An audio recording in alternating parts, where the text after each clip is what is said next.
The Big Bang Theory is one of the most popular shows on television, loved by millions of people all over the world. I've got access to everything you don't normally see that brings the show to life every week. Obviously, as soon as I got onto set, I was very excited and walked down the stairs. From the secrets of the wardrobe room... I know. Look if this is missing when you leave, I've you're got in my trouble. arm. to watching the cast record the show. Isn't it fun to learn things? You're learning things every second. This is being great, with me. actually.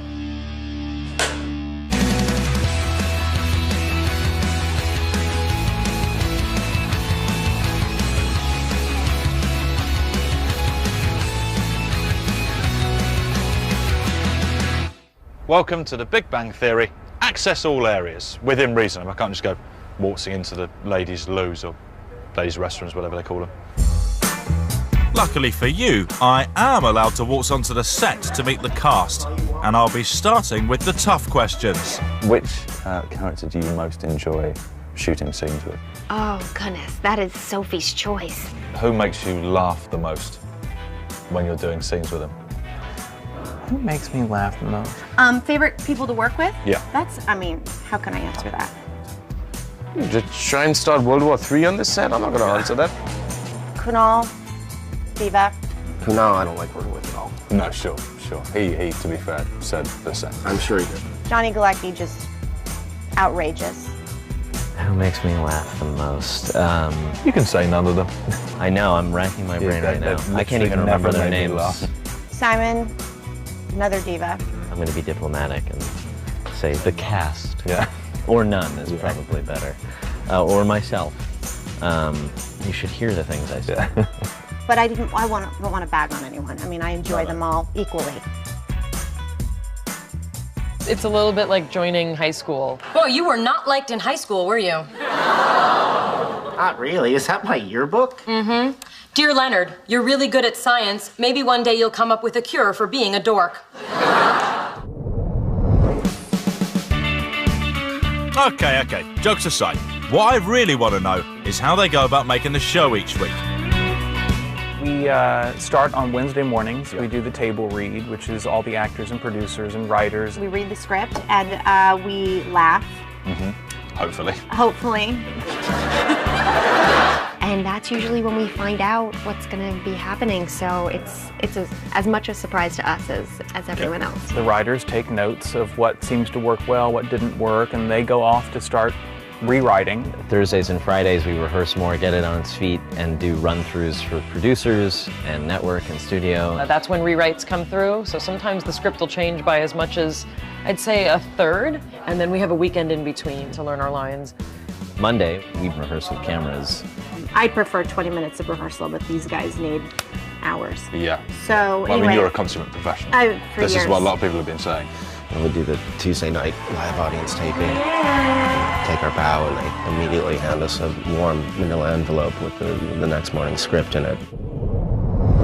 So that's the actors' week from start to finish. But before they can do any rehearsing or recording, they're gonna need a script. Oh, but there is an original final draft Ghostbusters script with actual slime stains.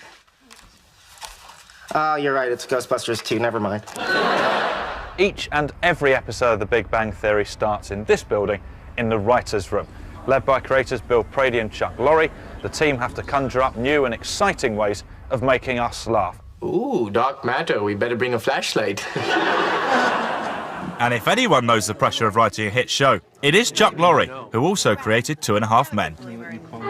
How do you keep coming up with ideas that feel fresh and interesting when you've made 100 episodes of a show?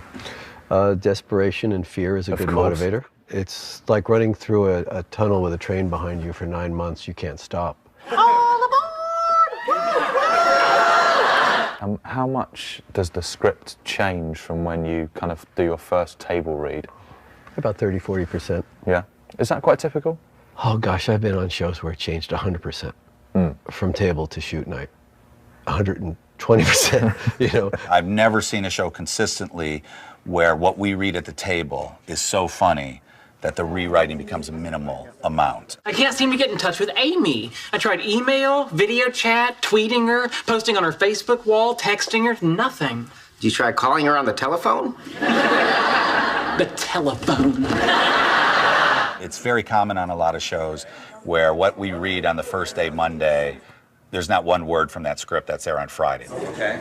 We hear all the time the condition our scripts come in, the good condition they come in it's an anomaly. And it makes a difference, you know. I mean, they're not perfect. Every once in a while, we've certainly had scripts that we've had to work on more and have more changes during the week than others, and those are rough weeks. Guys, we are going to do a different line there. And if life like that was always like that here, it'd be a tear your hair out experience, I think. On the flip side, now I'm a little spoiled. Why do you even want this here? Its size is completely disproportionate to its purpose. Well, seeing as its purpose was to piss you off, I'd say it's spot on. Now, the writing's one thing. Sure, it's very good, but then every show has writers. But a show that features a theoretical physicist, an astrophysicist, an experimental physicist, a neurobiologist, a microbiologist, and a Howard Wolowitz obviously needs to use a lot of sciencey language that us at home can barely understand. Now, luckily, the actors and writers have someone to help them to ensure they don't embarrass themselves by saying loop quantum gravity when they mean string theory. And trust me, that is funny. I checked. I will graciously overlook the fact that she is an arrogant, subpar scientist who actually believes loop quantum gravity better unites quantum mechanics with general relativity than does string theory. How do you deal with all the kind of scientific content of the show? Do you just kind of leave blanks and then go? We have a brilliant astrophysicist named David Salzberg, who's a professor at UCLA. I basically get every script in advance and I look it over, and the writers actually know a lot of science and fill out what they want, and maybe it'll just need a little tiny tweak here and there, a change of word. Other times they'll say science to come. What is physics? We're going to be designing an experiment to look for the annihilation spectrum resulting from dark matter collisions in space. My tests of the Aronoff bomb quantum interference effect have reached an interesting point. Force, Earth gravity, equals mass times 9.8 meters per second per second. Right now we're testing the phase shift due to an electric potential. Our 9.8 meters per second squared as A, and we get Hermetic theory, algebraic gossip, and epidemiology. Time-dependent backgrounds in string theory. Howard says you're working on fundamental tests of quantum mechanics? Specifically quantum field theory in d-dimensional de Sitter space. I preserved it in a 1% solution of polyvinyl acetyl resin. Oh my God, that's the most romantic thing anyone's ever said to me that I didn't understand. And now we have Maya Bialik, who is, is a neuroscientist. So she tells us when we're wrong in that area. When it comes to neuroscience and neurobiology, I guess I'm the unofficial authority. Yeah. Come on, tumor. Mama needs an aggressive little glioblastoma. Did you ever think that you would start using your neuroscience again in this way? No. Since getting my PhD, I never thought I would be acting as a neuroscientist. No. Amy's at the dry cleaners, and she's made a very amusing pun. I don't care for perchloroethylene, and I don't like glycol ether. Personally, I like the physics that's out there and incomprehensible, but I think I really like when it's physics that's sort of what we call freshman physics. We don't need strength. We're physicists. We are the intellectual descendants of Archimedes. Give me a fulcrum and a lever and I can move the earth. It's just a matter. I don't have this. I don't have this. I do not have this. It's something that so many people have been exposed to in some way, and so there's a chance of knowing what's going on.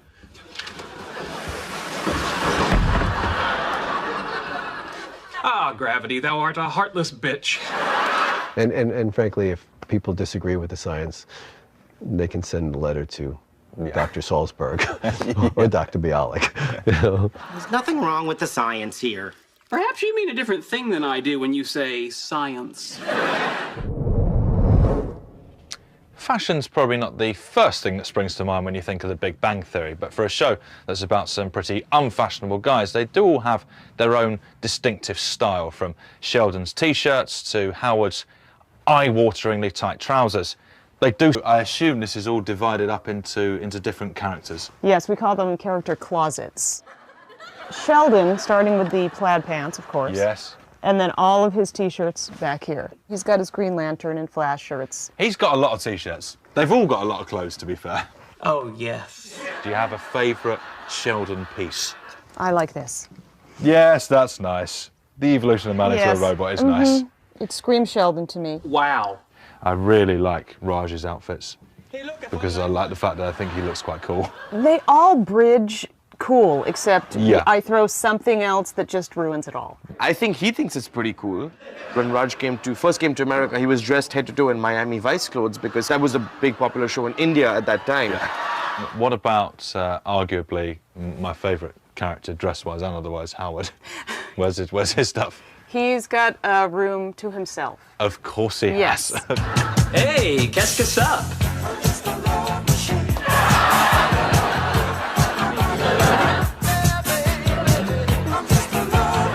Look at that. The reflective. I know. Look If at this that. is missing when you leave, I mean, I've you're got in my trouble. eye on it. There was one outfit he wore when he wore an eye patch and leather pants. The guy's a hero. Flowy blouse. Yeah, he pulled it off. Hello, boys. I would say he's a clothes horse. Whore or horse? I don't know. I think horse. I think for him, let's say whore. I want to blend in. Do what? Toy Story? This I is think I Leonard. recognise these chords. Yeah. Yes. He A always. muted rainbow. Yes, muted. He's got a little bit of a bucket of water thrown on him compared to some of the other characters. Is this all stuff you want me to try on? No, this is stuff I want you to throw out. When I had to dress up as Supergirl, that was especially liberating. I don't know about you, but I feel empowered. Come on, I made that look good. Anywhere, please, because we've got more of the Big Bang Theory Access All Areas, within reason, for you after the break. Coming up. I learned the secrets of the stairway Once you've got down, you just sort of stand it against the wall here. and take my place in the audience to watch the cast record the show. I have no idea what that line is. Well, you I messed up mine too a little bit. Please yourself. Go. Welcome back to the Big Bang Theory Access All Areas.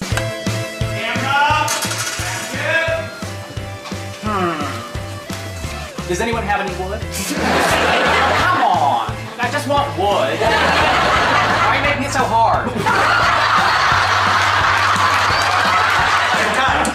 Okay, we've got the writing, the science, the wardrobe and the actors, but the world of the Big Bang Theory wouldn't be complete without the incredibly detailed set. Designed by legendary production designer John Schaffner, who designed the famous Friends set amongst others, the sets each have their own special charm. Actually, my favorite set is the hallway between the two apartments. The producers wanted this walk and talk in the stairwell. Well, we built the set, and Chuck and Bill came down and they looked at it and said, we really need to see the stairway go down. So I was like, oh dear. So I said, I'm not authorized by the studio to cut a hole in the floor. So they went to the studio and said, we need to cut a hole in the floor. So that's how we came about with building the staircase that actually goes down about 6 feet. If you get to the bottom of the stair and make a corner, there's dirt and there's a wall full of gum on it. From the actors is the way to go on, then they put their gum on the wall. So it's sort of beginning to look like the underside of a table in a cheap diner. Obviously, as soon as I got onto set, I was very excited and walked down the stairs, and I was amazed at how little the gap is to fit in. Once you've got down, you just sort of standing against the wall here. And the other thing about it was in trying to give them enough space between the two apartments so there'd be working space for a scene. I put this elevator in the middle, and I showed it to Chuck and Bill, and they said, well, we don't want the elevator because, you know, why would they walk up and down the stairs? And I said, because it's always broken. The landlord has never fixed it. Give me that. What'd you do that for? I had plenty of time. So this is it. I've chatted to the cast and crew. I've poked around behind the scenes. I know exactly how the Big Bang Theory gets made. All I've got to do now is take my place in the audience and watch them actually record the show. This is about as exciting as it gets for a Big Bang fan. In a way, I wish you could be it. In another way, I don't, because you'd be in my seat. What I can promise is that I'll really enjoy it for you. Excuse me. Sorry. Okay, hold the over, Richard. Ladies and gentlemen, round of applause. Are you ready to meet our cast? Let's hear it. Say hi to Maya, the It's just so electric in here on our tape night. It's very exciting to have that energy from the audience. Keep it going for Canal Oh, it's amazing. I love it. Here it is, Simon Cooper. great. It's sort of like a short play every week. And Terry, the beautiful Terry Walker! The incredible Johnny Galecki! I wouldn't be half as happy as I am here if we didn't have that live audience. And there's Sheldon, the magnificent Jim Parsons! It does add that element of surprise, and it does add some adrenaline. Cameras A, B, C, X. Comment mark. Here we go, and action! I don't think I could ever get a massage from a guy. Really? What was I doing to your neck last night while you were playing Xbox? Not much, still killing me. We always hear comments like, oh my god, that love truck is driving me crazy. And it's like, it's not a love truck, it's real people. Where's Howard? No hi Raj, no how are you Raj, straight to where's the other white guy?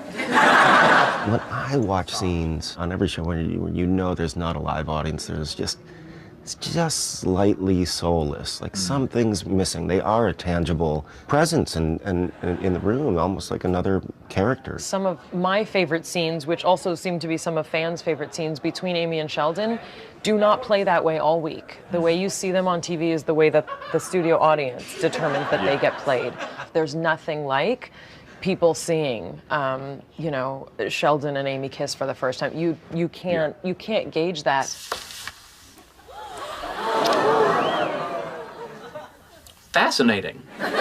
And for me, that's really where a scene gets life that it doesn't have for the previous 5 days. It's like I'm living in a dictatorship. You must take a vacation. You must have fun. You must enjoy life. I don't think you have a good handle on dictatorships. There are moments that you can't help get carried away. Like, I guess like you would in theater, you try to be professional. You try to keep your pants on. Yeah. It's not always possible. No, it's not. But we do our best. The audience is amazing because they give you instant reaction. And you know, they don't lie. They'll tell you immediately if something is working or not. I am the king of nerds.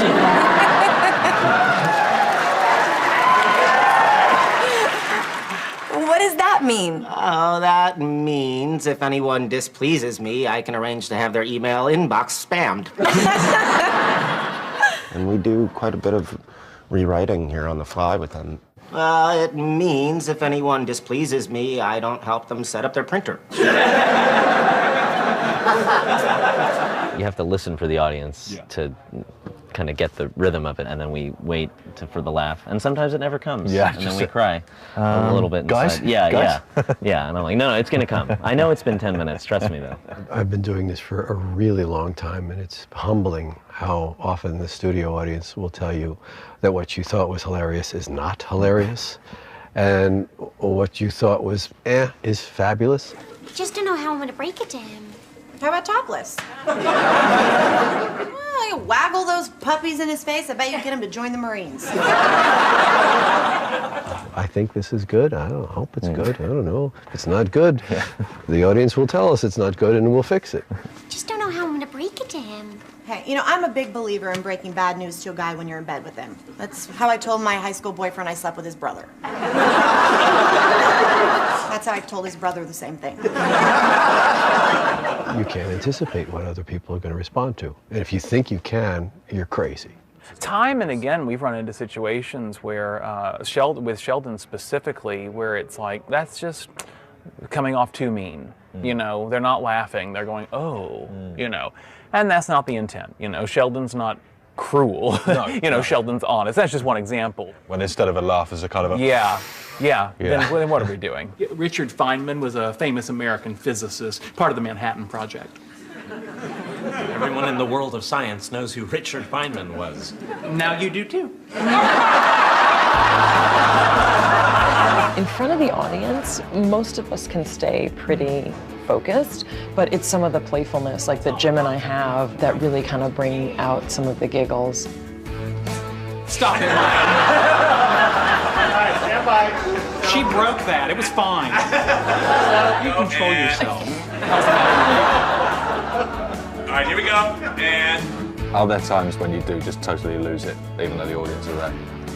Oh, and as far as like doing the church giggles, and you just can't yet. Well, that's well, Kunal is the worst at that. He cracks himself up constantly. Follow your heart.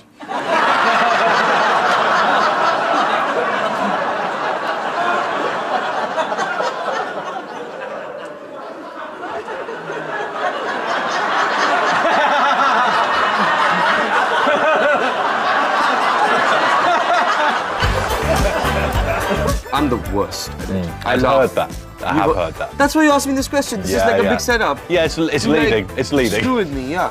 No, it's so bad. Like, it's because I'm having the most fun. Yeah. No, it's probably because I'm the most unprofessional. But He can't stop laughing at his own jokes. And so I'll come over and whisper to him, sometimes babies die. And that steals him up. When I first got here, Can I take it right from there? Right from there, okay, Mark? English is tough. I'm going to be doing some brainstem histology while you get yourself on the, I have no idea what that line is, while you I messed up mine too. Lose yourself. Go. There's a live audience, and when they are enjoying it and their laughter is sincere and genuine and loud, that's a great sense of gratification. Too much? No. And that's a cut. Come on, give her a shout.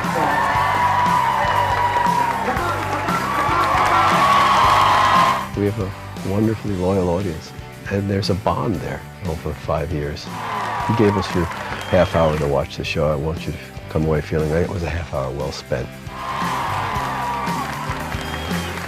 What an experience. I genuinely feel very lucky to have gained this insight into the making of the show. Turns out it's both complicated and fun in roughly equal measure. But I think I'll leave the final word on the last 100 episodes to the cast. What are you tuning in for every week? It's not the story in the sense of what will happen this week as much as it is whatever happens, I want to see what these people do. Here we are 5 years later. Really close, and 100 episodes, that's over 500 days here in the same room with the same people. Part of the reason we're still here is it's a great cast. These are really talented actors, and they can do anything we ask them to do. They couldn't be a nicer group of people. They were just so welcoming. And the fact that, nobody's killed another person. It's a real achievement. Yeah, it's a real achievement.